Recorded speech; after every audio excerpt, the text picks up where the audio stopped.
तो अगर अपन चेक करते हैं magnetic field at a centre of a circular current carrying loop, तो इसको कैसे देख सकते हैं, जरा ध्यान देना। मान लो मेरे पास एक ये सर्कुलर लूप है, ठीक है, सर्कल की शेप में आपके पास एक लूप है और इसमें आपने एक बैटरी को कनेक्ट करा है, ठीक है, पोलैरिटी की बैटरी है, एक साइड प्लस एक साइड माइनस। तो यहां से आपका करंट जो है वो फ्लो करना स्टार्ट करेगा और यहां से आपका सर्किट भी पूरा होगा। अब मुझे सेंटर में निकालना है तो मैं सेंटर पॉइंट तो पहले ले लूं इसका।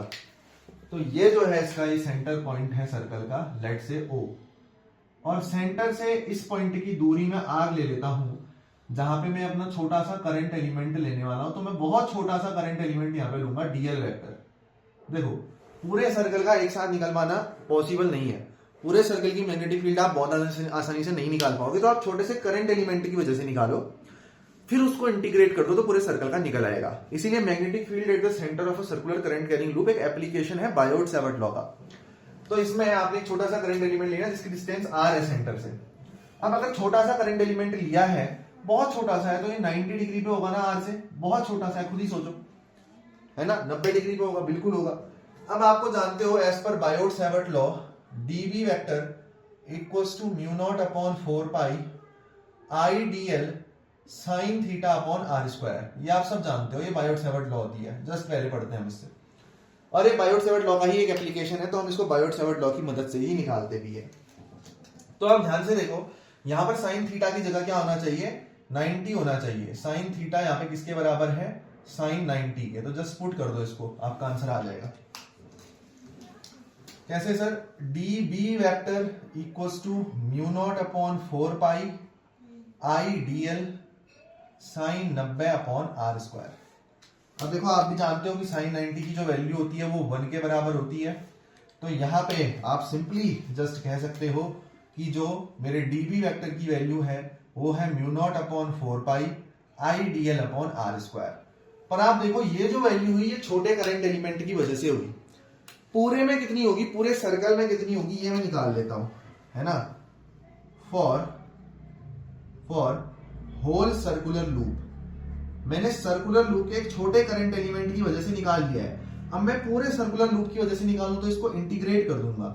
Integration of DB vector equal to integration of mu naught upon 4 pi I DL upon R square. अब आप ध्यान से देखो, इस इंटीग्रेशन को जब आप सॉल्व करोगे, डीबी वेक्टर का इंटीग्रेशन आ जाएगा B vector, mu naught upon 4 pi constant है तो इंटीग्रेशन के बाहर ले लोगे, और आई करंट आप दे रहे हो अपनी बैटरी से तो करंट भी कांस्टेंट है, और डिस्टेंस आप देख लो सर्कल की रेडियस तो हर जगह सेम ही रहनी है तो आर भी कांस्टेंट है।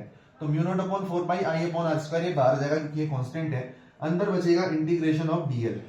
अब डीएल क्या है, लेंथ है सर, सर्कल की लेंथ है कितनी, या सबसे लोएस्ट लिमिट, सबसे लोएस्ट लेंथ क्या होगी, या तो सर्कल की लेंथ है ही नहीं 0, और अगर पूरी लेंथ लोगे सर्कल की तो कितनी होती है 2 पाई आर, तो 0 से 2 पाई आर यहाँ पे लिमिट जाएगी। अब बस इसको सॉल्व कर दो आपका आंसर आ जाएगा। तो यहाँ पे इसको करने वाले,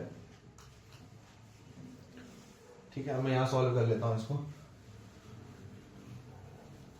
इसको आप जब सॉल्व करो आपका आंसर आपके हाथ में है। आप कहोगे कि जो बी वेक्टर की वैल्यू है वो है mu naught upon 4 pi I upon R square. सबसे पहले अपर लिमिट रखो 2 pi R minus lower limit रखो 0। तो ये आपका सॉल्व हो चुका है, इसको बस थोड़ा सा सॉर्टेड करके लिख दो। 2 पाई से 4 पाई 2 टाइम्स कट जाएगा, आर से आर स्क्वायर का स्क्वायर कट जाएगा, तो बी वेक्टर की जो वैल्यू आएगी फाइनली वो आती है mu naught I upon 2r। तो magnetic field at the centre of circle कितनी होती है, mu naught I upon 2r। Mu naught की वैल्यू कितनी होती है 4 पाई 10 की पावर माइनस 7। म्यू नॉट एक कांस्टेंट है यहाँ पे, ठीक है, म्यू नॉट एक कांस्टेंट है, म्यू नॉट एक कांस्टेंट है जिसकी वैल्यू होती है 4 पाई 10 की power minus 7 tesla metre ampere inverse. अगली चीज देखना, यहाँ पे बी वेक्टर हमने इस तरीके से निकाल दिया। तो अब जो इसमें नई चीज है वो आपको सिर्फ एक चीज सीखनी है कि अगर n टर्न्स है, मान लो n टर्न्स है, अभी तो हमने एक सिंगल टर्न दिखाया, मान लो हमने n बार इसको लपेटा है, सर्कुलर लूप तो है लेकिन वायर को आपने n टाइम्स लपेटा है, n टाइम्स लपेटा है, n टाइम्स लपेटा है, तो इसको n से मल्टीप्लाई कर देना। b equals to mu naught I upon 2r आ जाएगा, 2r ऐसा ही रहेगा, n टाइम्स है ना, ये एक सर्कुलर लूप की वजह से हुआ, तो n सर्कुलर लूप की वजह से n टाइम्स, तो इसको simple mu naught n i upon 2r भी लिख सकते हैं। ये फॉर्मूला याद करो, अगर एक ही टर्न है तो n को 1 पुट कर देना, आंसर ऐसे भी निकाल सकते हैं।